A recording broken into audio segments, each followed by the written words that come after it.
Fundación Juan Pablo II y Despacho Jurídico CP Abogados presenta Tú y la Ley, un espacio para conocer tus derechos, con expertos en opinión jurídica. Conoce tus derechos de una manera clara y precisa. Estamos para asesorarte y brindarte apoyo jurídico. Junto a un gran equipo de abogados, Elena Castro Villarreal y Jesús Enrique Castro. Tú y la Ley, donde buscamos que conozcas tus derechos. Iniciamos.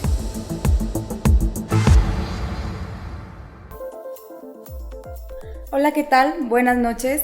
Bienvenidos a esta primera emisión del programa Tú y la Ley, en el que lo que buscamos es acercarlos a ustedes al conocimiento de sus derechos, así como contarles la realidad de lo que son los procesos jurídicos. Este programa es auspiciado por la Fundación Juan Pablo II. Mi nombre es Elena Castro, soy licenciada en Derecho. Bienvenidos a esta primera emisión. Tú y la Ley.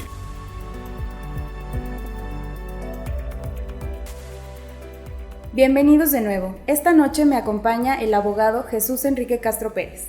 ¿Qué tal? Muy buenas noches, bienvenidos. Esta noche tenemos un tema muy importante que afecta a la sociedad mexicana y en especial a nuestro estado de Aguascalientes, porque somos el número 1 en divorcios en el país. Entonces, primero vamos a platicarles qué es el divorcio, cuál es el concepto. Bien, antes que nada, quiero agradecer a todas las personas que nos están viendo y agradecer a Dios y a todos los que están participando en la realización de este programa. ¿Qué es el divorcio? El divorcio es la destrucción del vínculo matrimonial. El divorcio culmina con la separación de esos esposos, esos cónyuges, y termina con la situación de la familia y de los bienes que adquirieron durante ese matrimonio. Muy bien, entonces aquí lo estamos ya desarrollando un poquito más que el simple separación de dos personas. O sea, vamos a tratar en este programa todo lo que implica esa separación, pero primero les vamos a platicar en sí cómo es ese procedimiento. Alguien me preguntaba, bueno, yo atrapé a mi esposo siendo infiel, entonces pues ya le tomé ahí una foto o tengo las conversaciones de esa persona y bueno, de mi pareja con otra persona. ¿Eso ayuda? ¿Me va a ayudar a mí? ¿Me va a beneficiar? ¿Qué pasaría con eso? Bien. Es muy importante que la sociedad entienda que tenemos una situación de un antecedente del procedimiento de divorcio anterior. Antes teníamos que demostrar 23 causales de divorcio, entre ellas el adulterio, la falta de pago de alimentos, que una persona padeciera alguna enfermedad incurable, la locura, la imbecilidad, el alcoholismo. Todo eso era una causal de divorcio. Hoy tenemos un procedimiento en el que ya no necesitamos acreditar ninguna causa. Solo basta, en pocas palabras, que alguien levante la mano, diga, yo quiero divorciarme, y el juez se lo va a conceder. Ok, entonces esta persona que me preguntaba, yo tengo estas pruebas, ¿le sirven? No le van a servir de nada, ¿verdad? Ya no le sirven para nada, ni siquiera para recuerdo. Ok, muy bien. Entonces estas personas cuando están buscando su divorcio no tienen que presentar pruebas, no tienen que llevar algún testigo de alguna situación del divorcio, nada.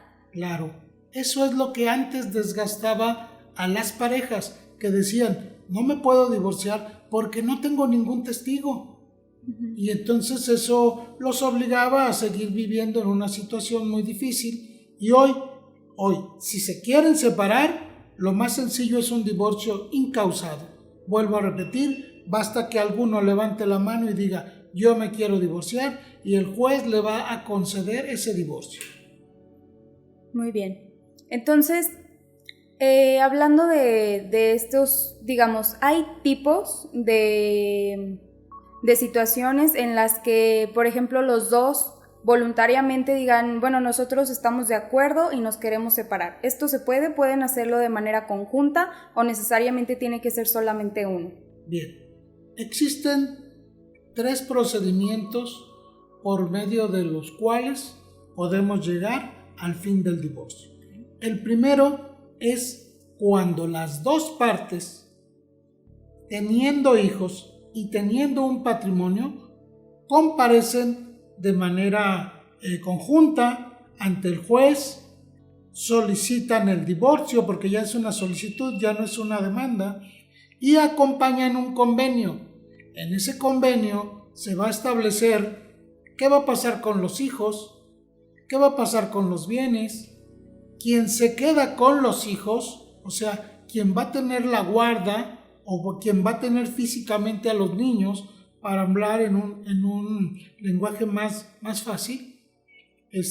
Entonces, ese se queda con los niños y la otra persona va a tener el derecho de verlos. Eso se llama régimen de convivencia. Ok, esto son cuestiones que ya van para después del divorcio, o sea, como lo que lleva el divorcio, lo que implica. Sí. Entonces, sería 1, 2 personas con hijos que están de acuerdo y comparecen. ¿Cuál sería la otra opción? La otra opción es cuando no lograron ponerse de acuerdo, entonces una sola de las partes va a decir, yo comparezco por mi cuenta, señor juez, vengo a solicitar mi divorcio y solicito que mandes llamar al cónyuge y le digas que este es el convenio que yo propongo, y el otro persona, la de parte demandada, que fue llamada a juicio, que nosotros llamamos emplazamiento, pero que es una simple notificación, no tengan miedo, no pasa nada. Entonces esa persona va a comparecer e incluso le puede decir al juez, ¿sabe qué, señor juez? Yo no me quiero divorciar. Sin embargo, el juez tiene que dictar la sentencia de divorcio y decir, como no se pusieron de acuerdo, todo lo que se refiere al patrimonio, a los niños, a esto, al otro, eso queda pendiente. Esta es la parte que a mí no me gusta de este nuevo procedimiento. Ok, bueno, ahorita vamos a retomar eso, pero primero nos habló de 3, ¿sí? De 3 supuestos o de 3 tipos de divorcio, nos falta uno. Nos falta uno. Es el que se supone que es el más sencillo, que es un divorcio administrativo, y la diferencia o la cualidad que tenemos es que se lleva en lugar de un juez ante el oficial del registro civil. ¿Pero qué necesitamos? 1, que no hayan tenido hijos, que no hayan procreado. 2, que tampoco tengan patrimonio o que teniendo patrimonio, al momento de presentarse ante el oficial del registro civil, ya esté liquidado.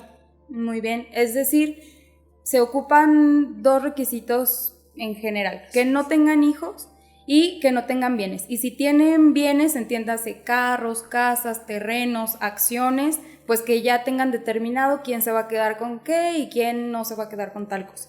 Ok, entonces esos son los 3 tipos de los que podemos partir en un principio. Ahorita vamos a retomar todo lo que llamamos cuestiones inherentes al divorcio, que es toda la esfera, todo lo que ellos como pareja crearon, hijos y bienes. Pero retomemos un poquito el procedimiento. Nos comentaba que antes eran procedimientos muy tardados porque había quien se podía oponer, no resolvían las cuestiones y entonces estos procedimientos se alargaban. ¿Esto quiere decir que ahora el procedimiento es más rápido? Es infinitamente rápido. ¿De cuánto tiempo estamos hablando? Porque sé que es algo que a la gente le importa muchísimo. Bien. ¿Qué tan rápido es? Tan rápido casi como un parpadeo.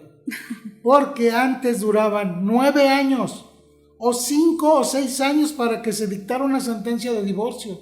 Y hoy, en menos de 30 días, lo puedo asegurar aquí en Aguascalientes, se concede el divorcio. Bueno, nada más así platicando un poquito, antes, por ejemplo, había un término en el que no te podías divorciar. O sea, por ejemplo, te casabas en enero y te tenías que esperar 1 año para divorciarte. Claro. Y entonces ahora cambió y ya no es necesario ningún término, ¿cierto? Antes había una prohibición y precisamente esa prohibición de que ninguno de los cónyuges contrajera matrimonio durante el año después de que se dictaba la sentencia era precisamente para prever que la mujer no estuviera en estado de gravidez. Sí. Eso es lo que se buscaba proteger. Igual de la otra parte, bueno, en caso del caballero, bueno, que no tuviera ya una relación, que tuviera una situación de un embarazo. Entonces, eso era lo que se buscaba, proteger. Sin embargo, bueno, pues hoy, después de que se divorcia, se puede casar, si quiere, el mismo día. Sí. Porque lo que no está prohibido está permitido. ¿De acuerdo? Así es. Bueno, yo me refería más bien a cuando la gente se casaba, no te podías divorciar hasta pasado un año de tu matrimonio. Ahora ya no existe ese impedimento. Sí. Ahora te puedes divorciar casi que al día siguiente si quieres. Fíjense que también había esa situación, que al momento de contraer matrimonio, había personas, y yo tuve personas aquí, que llegaron a los 4 o 5 días de haber contraído matrimonio. Y entonces teníamos que esperar todo un año para poder entablar la demanda de divorcio. Y ahora, si se da esa situación, puedes iniciar tu juicio de divorcio incausado, porque la ley hoy no te pide ninguna causal.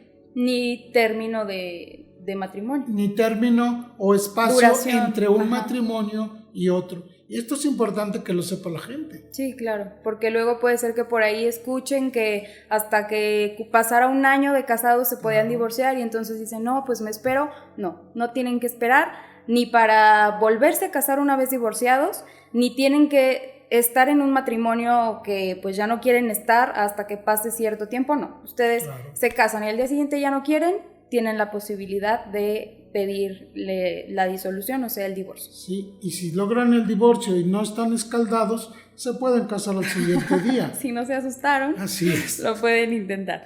Ok, bueno, volvamos un poquito al procedimiento. ¿Qué documentos le tengo que llevar yo a mi abogado? ¿Qué tengo que presentar? Porque pues ya hice mi cita, entonces pues, ¿qué le llevo? ¿Qué le voy a platicar? A mí me gustaría que sean muy cuidadosos, porque se supone que vienen con el abogado para atender un asunto de divorcio y se les olvidan las actas de matrimonio, se les olvidan las actas de los hijos. Dicen, compré una casa, pero no tengo la escritura. Y compré un carro y no traigo la tarjeta de circulación. Entonces, tenemos que identificar los bienes y sobre todo sería muy bueno que ya tuvieran una pequeña plática de cómo vamos a dar por terminada esa relación, o sea, lo más importante, ¿qué va a pasar con los hijos? Lo más importante, procurar que emocionalmente estén bien los hijos, tomar una decisión sobre quién se queda con ellos, quién es el más apto, no quién tiene más dinero, quién es el más apto, quién es el que les va a dar más cariño. Y que los hijos puedan entender esa situación de respetar las decisiones de los padres y que entiendan una cosa muy importante. Los papás no se divorcian de los niños. Niños, escuchen eso, si es que nos están viendo. Espero que sí. Este programa es apto para familias, ¿eh? Bueno, sí es un tema muy importante y por eso en un poquitito más lo vamos a abordar. Quiero que no nos desviemos ahorita de lo que es el procedimiento. Algo que la gente también me pregunta mucho es, ok, ya empecé, yo ya le llevé los papeles, ya platiqué yo con mi abogado porque tienen que saber que hay diferencias en si están casados por separación de bienes o por sociedad conyugal y bueno, ya ahí lo irán platicando un poquito con su abogado, igual ahorita pues lo que les alcancemos a decir, algo muy general. Pero algo que me preguntan ya una vez que empezó el procedimiento, hay una etapa muy importante cuando solo uno presenta su solicitud, que una vez presentada el juzgado les dice, a ver, necesito que vengas, me digas si es tu escrito, y si realmente todavía te quieres divorciar, o sea, sigues con tu voluntad de divorciarte y mucha gente lo que me pregunta es, bueno, voy a tener que ir, ¿cómo me van a atender? Voy a estar con el juez, ¿va a tener que estar ahí mi expareja? ¿Qué va a pasar? Bien, pues desgraciadamente la primera situación que nos dicen los clientes es, no quiero verlo. Entonces, bueno, si quiere no verlo en esa primera reunión, que es la ratificación, que ratificación es, como bien lo dice la licenciada Elena, es presentarte ante la autoridad y decir, sí es mi firma, sí es el contenido de la demanda, sí es lo que quiero, es todo. Es una entrevista de 5 minutos. Ratificar significa firmarle al juez que sí estoy de acuerdo en mi solicitud, y es todo. No tengan temor. Y sí podemos salvar que uno vaya a las 12 del día y el otro a las 2 de la tarde para que ni en el estacionamiento se lo encuentre. Eso sería, por ejemplo, que vayan los dos en el caso de que hayan presentado una solicitud en conjunto. Pero puede ser que solamente uno lo haya presentado y entonces sí, pues no tendrían que ir los dos, solamente la persona que lo presentó. Bueno, ahora, otra cuestión es cómo va a terminar este procedimiento. Bien. ¿Qué le da fin? ¿Cómo sé yo que ya estoy divorciada? Bien, yo creo que previamente a eso debemos decir, en el caso del divorcio incausado, donde una de las partes solicita el divorcio, ¿qué sigue? ¿Cuál es el procedimiento? Se admite la demanda, se llama a ratificar a esa parte, que quiere decir si estoy de acuerdo en divorciarme y no le pedí opinión a la que todavía es mi esposa, mi esposo. Entonces, el juez le va a mandar esa demanda y el convenio a la otra parte y le va a llegar, y no tienen que asustarse. Simplemente pueden decirle a su abogado, contesta. Si yo digo no me quiero divorciar, bueno, pues no se quiere divorciar, contesta que no se quiere divorciar, que no está de acuerdo con el convenio, pero el juez los va a divorciar. Les guste o no les guste. Quieran o no quieran. Muy bien. ¿Y qué es lo que va a determinar el juez, o cómo voy a saber yo qué papel me van a entregar para yo saber que estoy divorciada? Bien, muy buena pregunta, Elena. Lo primero que tiene que existir es la resolución judicial, que significa una sentencia. La sentencia es el fin de un procedimiento, para que lo entendamos de manera muy sencilla. Los divorciantes tienen que tener una sentencia de divorcio que dice que el matrimonio está destruido. 2, se tiene que ordenar por el juez levantar un acta de divorcio. Así como se levantó un acta de matrimonio, se va a levantar físicamente un acta de divorcio. Y una cosa muy importante, en su acta de nacimiento hay un área que dice anotaciones marginales. Ese es el récord. Hay quien lleva 5 matrimonios, pues 4 divorcios. Entonces, eso es parte. Una sentencia de divorcio y un acta de divorcio, para que las personas sepan, los ciudadanos saben, que en ese momento está perfectamente terminada y concluida la relación, al menos en el punto de vista legal, porque hay otras consecuencias. O sea, en la pareja. Ahí es cuando terminó la pareja legalmente.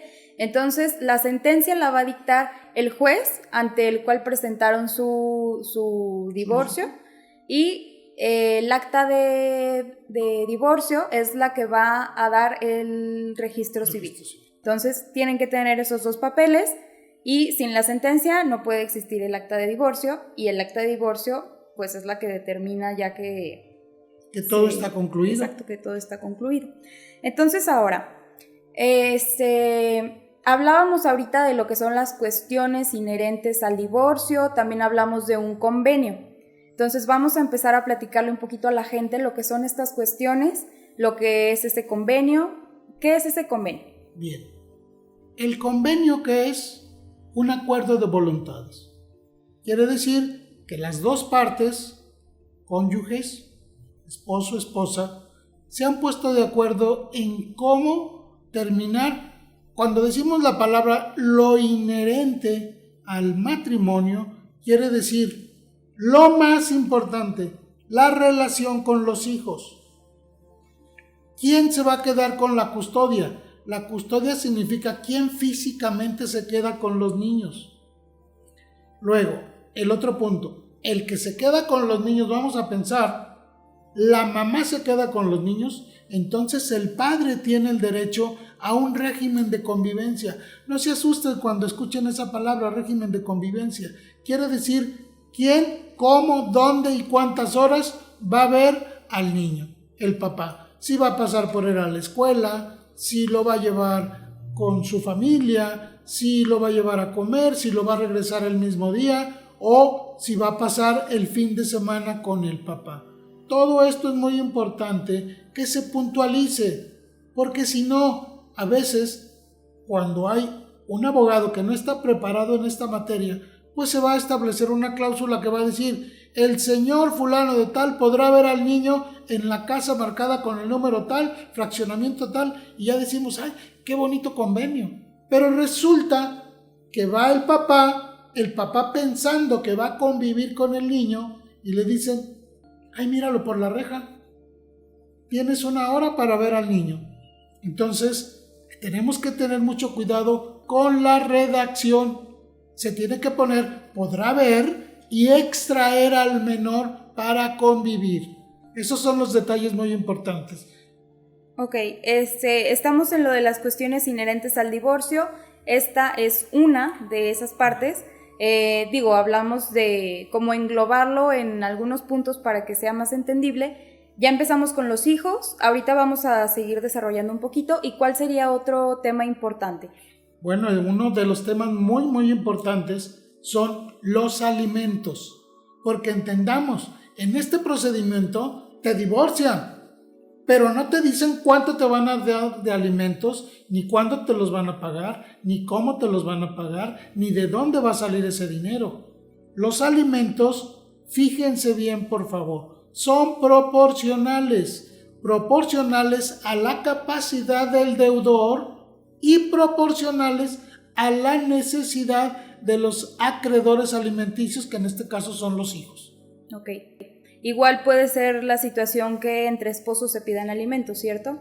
También, los esposos tienen derecho a pedirse recíprocamente alimentos, porque con la supuesta igualdad entre el hombre y la mujer, tenemos que diferenciar que si la mujer tiene más capacidad económica que el hombre puede reclamarle alimentos a la mujer y viceversa. Así es. Igual ahorita este tema lo vamos a ir desglosando. Quiero nada más que entiendan un poquito como los conceptos de lo que son las cuestiones inherentes al divorcio, porque igual ya desglosándolo es más fácil que la gente lo entienda. ¿Cuál sería otra como esferita importante en este tema? Bueno, la otra esfera importante es la parte patrimonial. Esto va a depender mucho del régimen por el cual se casaron. Quiere decir, sociedad conyugal o bienes separados. Esto va a marcar una diferencia abismal. Muy bien, es lo que les comentaba hace ratito. Entonces, bueno, ya tenemos estas cuestiones y vamos a empezar a ahondar un poquito en cada una. Vamos a empezar con algo muy importante, que son los niños, que sabemos que pues se ven muchas veces, se ven muy afectados en los procedimientos de divorcio, sí o sí. Si el procedimiento se llevó amablemente entre las parejas, pues bueno, hay una menor afectación a esos niños. Pero si entre la pareja hay un conflicto, los niños se van a ver mucho más afectados de lo que ya están por el hecho de ver que sus papás se separaron. Entonces, aparte de eso, tienen que ver el pleito y ellos van adentro del problema. Entonces vamos a platicar un poquito de lo que es la guarda y custodia de los niños y la convivencia. Bien.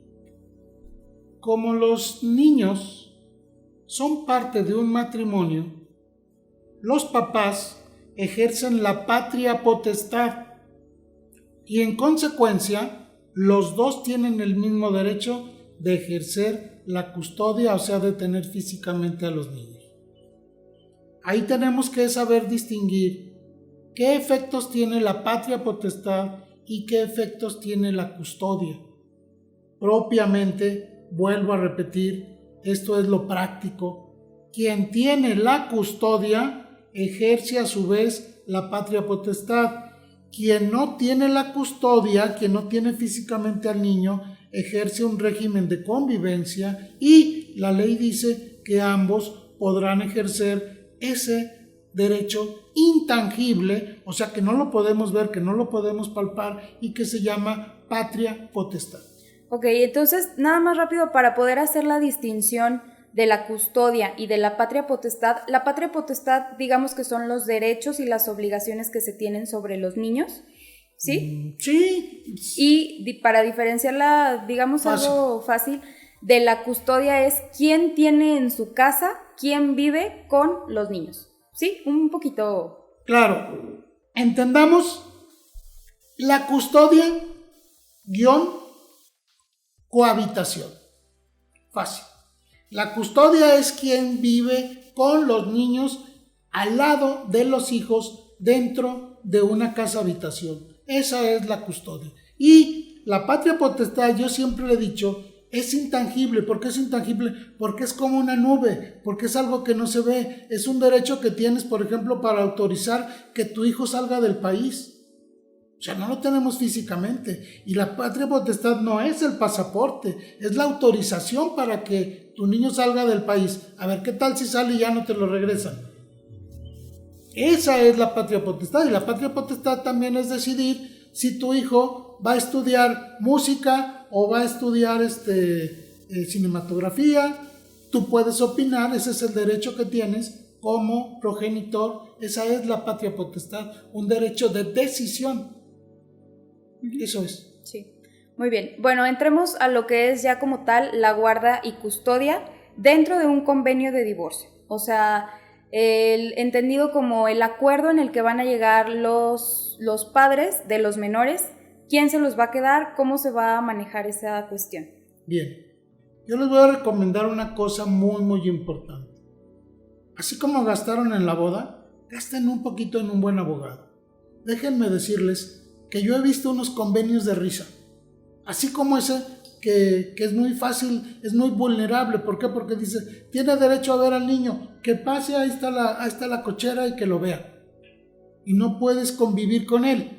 Entonces, tenemos que invertir un poquito más, porque en ese convenio podemos decir, a ver, voy a tener la custodia, pero lo voy a ver de tal hora a tal hora, lo voy a poder extraer.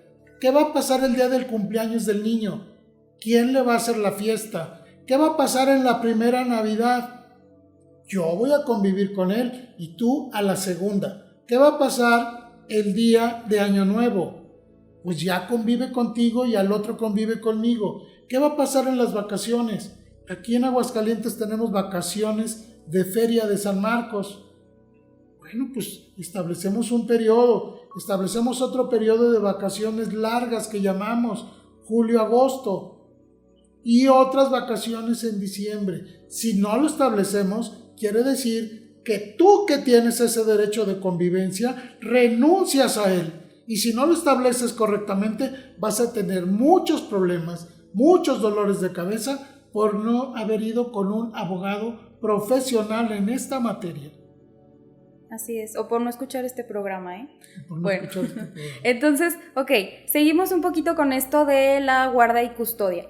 Ya determinamos que no es tan sencillo como decir, ay, bueno, yo me los quedo y pues mi expareja que los vea los domingos. Ok, no. Tienes que entrar muy bien, detalladamente decir, bueno, él va a pasar por ellos porque mis hijos tienen 5 años, entonces él tiene que venir por ellos a donde yo estoy viviendo y tiene permiso de llevárselos y pues me los tiene que regresar a tal hora, sin falta. Así es.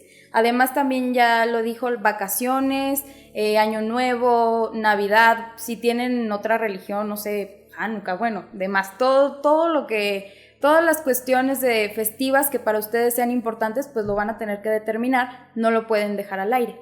Claro. Y otra cosa muy importante también es que se les olvida poner el derecho que tiene el que tiene la convivencia de presentarse a los eventos en la escuela, y eso se les pasa, normalmente no lo ponen. Y es algo primordial porque la escuela debe de reconocer a los dos con los mismos derechos. Así es. Igualmente, por ejemplo, en muchas escuelas se presenta el problema que uno no tenía permiso ese día para recoger al niño y se lo lleva. Y entonces, pues el papá que tiene al niño que ese día tenía que ir por él, pues empieza el problema con la directora porque, oye, no se lo podía llevar y ya me lo escondió y demás. Entonces, esas cuestiones también tienen que dejarlas muy bien establecidas e igualmente, pues avisar a las personas con las que sus niños suelen convivir ya sea también, por ejemplo, pues los abuelitos, los tíos en las escuelas, ¿cierto? Todo esto, eso ya sería una cuestión de ustedes que lo notifiquen, pero sí importante dejarlo en el convenio. Claro. Una cosa que se les pasa muy seguido es que en el convenio no se establece cuál es el domicilio de uno de los cónyuges. Entonces a veces, oye, ¿dónde vive fulano? Pues sabe, hay que investigarlo. En el convenio se tiene que establecer que el señor va a vivir en tal lugar y que tiene la obligación de proporcionar un teléfono para localizarlo, el lugar de trabajo y el domicilio donde viva, y que tiene la obligación de notificar antes de cambiarse de domicilio, tiene que notificarle al juez. Y así tenemos certeza jurídica para poderlo encontrar o poderla encontrar. Claro, considerando siempre que lo primordial pues son los niños, no tanto el estar buscando o fastidiando a la pareja, sino procurar el bienestar de los menores. Ok, entonces, bueno, hablemos un poquito de las convivencias. Bueno, ya lo estamos tocando, pero las convivencias, por ejemplo, ¿puedo yo establecer o puedo yo solicitar que mi hijo no vea a cierta persona? ¿Puedo yo decirle al juez, oye, es que sabes que yo no quiero que mi niño conviva con la hermana de mi ex esposo porque la verdad es que es súper agresiva o no me gusta cómo trata a mi niño? No sé, cualquier cuestión. Claro. ¿Se puede establecer en el mismo convenio? Estos son todos los dolores de cabeza que son parte del después. Un día después del divorcio que viene todo esto. Un día después del divorcio viene que los niños van a ser invitados, llevados a convivir con quien la otra persona no quiere. Hay situaciones donde tenemos que entenderlo y no se va a lograr nada más porque sí, que no existe esa convivencia. Ok. Bueno, esto mismo de la custodia nos trae un poquito a la pregunta de los alimentos, o esto nos va a llevar a los alimentos de los menores. ¿Cómo se van a determinar? Por ejemplo, si tienen 2 niños, o sea, ¿eso va a influir? ¿Eso va a afectar? Claro. Aquí tenemos que entender, en estas situaciones de divorcio vienen situaciones complejas que yo les llamo palancas. Cuando los alimentos no son suficientes, que ya aclaramos cómo se determinan los alimentos, se determinan en base a criterios. Los criterios de los jueces de aquí del estado de Aguascalientes es que más o menos se establecen un 20% de los ingresos por cada niño. Okay. El problema es que los que son muy prolíferos, si tienen 7, pues ya no le ajustó el salario de nuestro amigo. Entonces, ese es el problema. Si tienen 2, bueno, pues es 20 y 20, 40%. Eso no es equitativo. Esos criterios no son los adecuados. El criterio adecuado dice en la proporción de los ingresos del deudor y la necesidad específica de los menores. Ok, es lo que decíamos hace ratito, que sí, son proporcionales a ambos, a quien los recibe y a quien los da. Tenemos aquí una pregunta y nos preguntan, en mi caso me están dando, o bueno, tengo derecho a alimentos por mis 2 niños que son menores de edad. El problema es que su papá, que es el que les tiene que proporcionar los alimentos, no cuenta con un trabajo fijo, o sea, no está en una empresa. Esto nos lo comenta nuestra amiga Sofía de la Cruz. ¿Qué respuesta le podemos dar? Bueno, es muy importante, Sofía, al menos tratar de determinar en qué consiste ese ingreso. Vamos a pensar que es un lavacarros, pero es un excelente lavacarros. Entonces lava 10 carros al día y cobra 120 pesos. Gana más que un empleado de fábricas instaladas en Aguascalientes.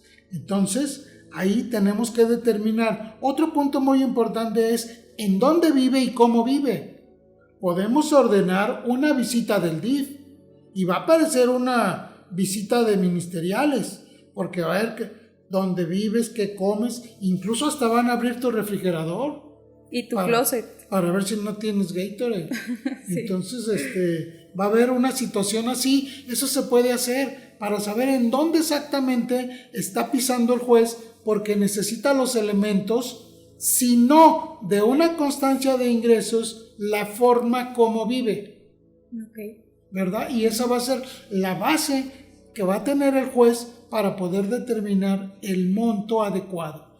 Muy bien, y para eso, bueno, supongo se tienen que llevar pruebas. ¿Esas pruebas en qué consistiría? Puede ser, por ejemplo, pues la de enfrente, la que está enfrente del autolavado, pues es mi conocida y ella también lleva ahí su carro. ¿Eso me puede servir? Claro. Yo digo que una de las pruebas muy importantes pues va a ser la prueba confesional. Significa no invitar, exigir que se presente el deudor alimenticio y nos diga delante del juez a qué se dedica, cuánto gana, cómo vive. La otra es una visita de trabajo social que nos va a determinar sus modus vivendi. Ellos tienen unos mecanismos ya bien establecidos para poder determinar un parámetro de ingresos, forma de vida.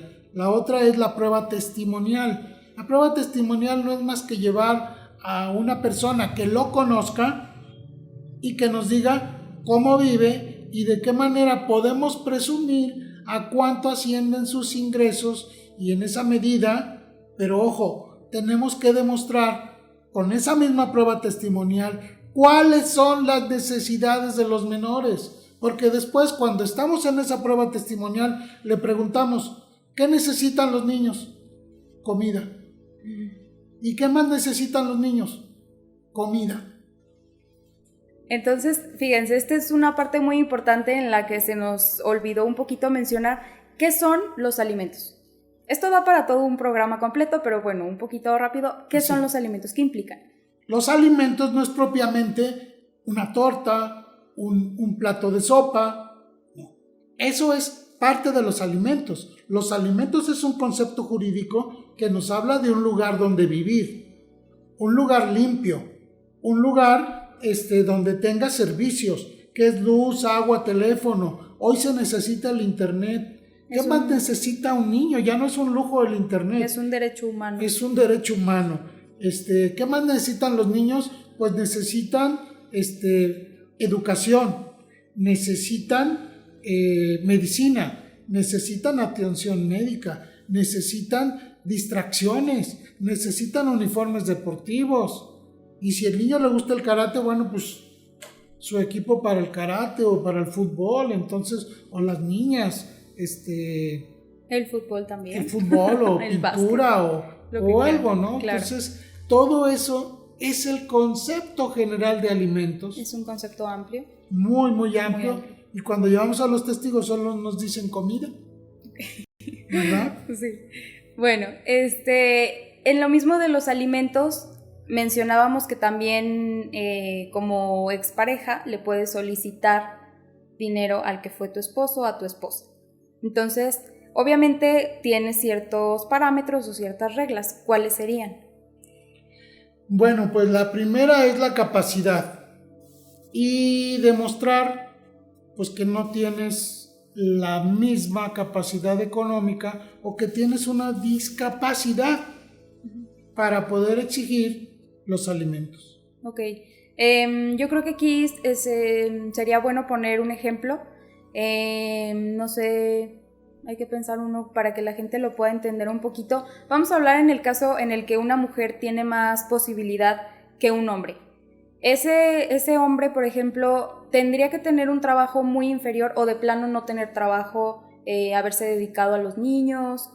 ¿Qué es lo que toma en cuenta el juez para poder decirle, ok, sí, a ti como hombre que tienes 25, 30 años y estás en una perfecta condición de salud y bueno, sí tienes un trabajo que te da poquito, pero te da, y ella pues tiene su propio negocio, le va súper bien, ¿qué pasaría ahí? ¿Sí se la van a dar? Por supuesto. Bueno, hemos tenido algunas resoluciones donde algunos hombres reciban pensión alimenticia, y yo tengo entendido que todavía algunos que se les consiguió pues siguen con su pensión alimenticia. Yo creo que lo principal es que tengan una diferencia abismal. Pero si las dos partes son profesionistas, pues están en el mismo o nivel de están en un ganancia, mismo rango. ¿no? Uh-huh. Entonces ahí sí es un poquito complicado, pero bueno, para eso están nuestros jueces, para resolver esos puntos, pero tienen que hacerlo con la ley, no con criterios ni machistas ni feministas. Exactamente. Ok.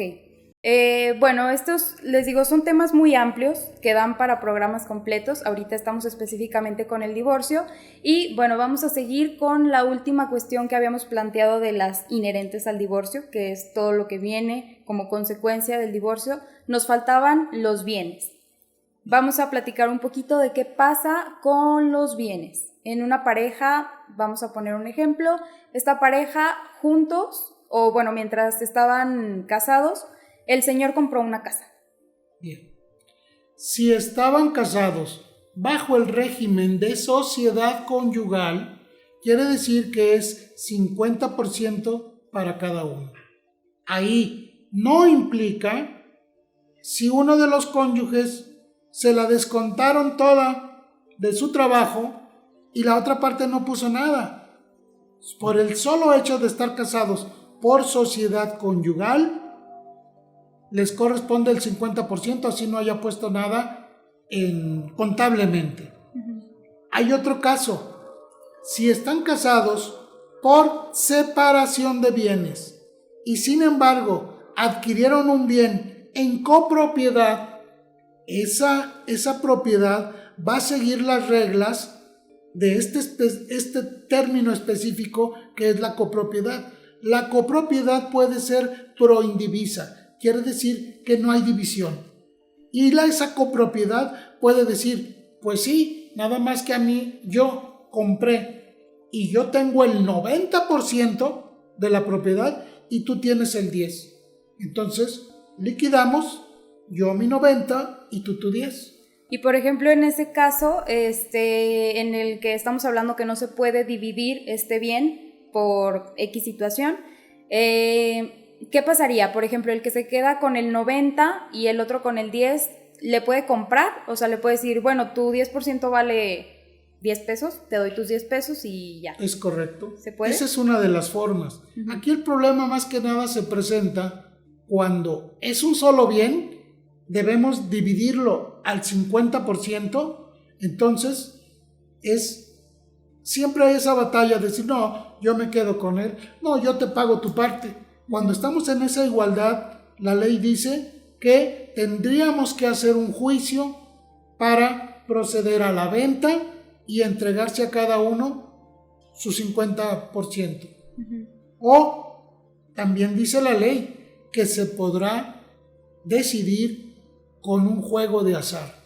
Eso a mí me llama la atención, pero está en la ley. Ok, o sea, casi que aventaron una moneda al aire, ¿no? Sí, exactamente. Okay. O buscamos otro juego. Ok, entonces, bueno, este es un caso en el que los dos son dueños de un bien. ¿Qué pasa, por ejemplo, cuando uno tiene mucho más y el otro tiene menos? Muy poquito. Muy poquito. Bien. En una situación de desigualdad, no vamos a ponerle género, simplemente hay una situación de desigualdad y se están separando. Bien. Va a depender mucho del régimen bajo el cual se casaron y si una de las partes no trabajó en ningún momento, que no haya trabajado y que tenga una desigualdad también social y educativa. Todo eso va a influir para poder reclamar esa persona que se sienta afectada, dolida, reclamar una especie de indemnización que yo no lo veo como tal, pero bueno, por ahí lo quiere manejar la ley en ese sentido, entonces pudiera manejar que reclame una indemnización. Muy bien, ya vamos a recibir una última pregunta. Nos hace esta pregunta, bueno, vamos a omitir el nombre, pero es relacionado con esto último que estamos diciendo. Nos está preguntando, yo me dediqué completamente al cuidado de mis hijos, mientras ellos tuvieron, me dice, hasta los 5 años. llegamos a ese acuerdo desde el principio del matrimonio. Ahora que el matrimonio se terminó, esta persona, la expareja, está en este caso de que tiene muchísimo más de lo que yo logré, porque yo, después de los 5 años de mis hijos, yo volví a trabajar. Entonces, ahí me aplicaría esto que están ustedes platicando. Sí va a afectar todo se va a poner en consideración y el juez tendrá que valorar el nivel educativo, las oportunidades que haya desperdiciado, porque eso es lo que dice la ley, que una de las partes solo se dedicó a cuidar a los niños y el otro se dedicó a trabajar. Muy bien. Ok. Bueno, entonces yo creo que ahorita hay algo que quisiera agregar, algo que se nos esté olvidando mencionar. Por ejemplo, ¿saben qué?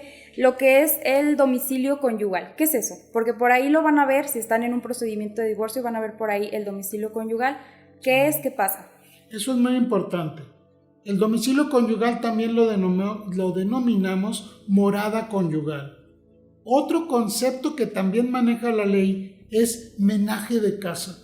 Cuando nos dicen eso, que es el menaje, bueno, no se preocupen, el menaje son todos los bienes que hay dentro de la casa y cómo nos los vamos a repartir. Concretamente, tú quieres la sala, te quedas con la sala. Yo quiero el comedor, yo quiero el comedor. Yo quiero la pantalla, yo quiero la pantalla. Entonces, eso se va a hacer un convenio donde se va a establecer de preferencia proporcionalmente y la ley te va a pedir que le pongas valores. El comedor vale 15,000 pesos, la sala vale también 15,000 pesos. Obviamente va a ser difícil sacar bienes que valgan exactamente lo mismo. Habrá que negociar, pero a veces en esa etapa no se tienen ganas de negociar. Exactamente. ¿Y el domicilio conyugal lo entendemos como la vivienda? La vivienda donde vivió la pareja. Donde por hicieron eso ahí son su vida. cónyuges. Domicilio conyugal. ¿Sí? Ok.